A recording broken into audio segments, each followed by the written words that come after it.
Mga kaanyong, today's video, mag-interview tayo ng makabagdamdaming pag-iyak ng fan na atin nasaksihan habang kumakanta ang isang Beyond Musok.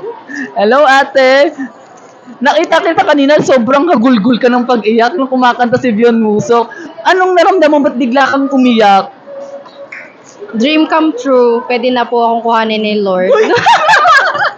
Grabe! Bakit anong mayroon? Bakit bigla kang umiyak dyan? Kasi nung first fan meeting niya kasi hindi ako nakanood. So ngayon naman na kahit di naman ako VIP, nakita ko na siya. Oh my God, ang ganda dayo ko Ba't na. parang biglang naging nonchalant ka ngayon? Te, kanina iyak ka ng iyak. Nakakahiya po ayoko nang umiyak. Ikaw din po, nakita kita iyak ka ng iyak din, magkatabi kayo. Kasi po nadala po ako ng emosyon ko. Halata naman po sa makeup ko. Kita pa yung ayak ko dito. Te, kamusta naman na may kadalawa kang katabi kanina na hagulgul ang pag-iyak?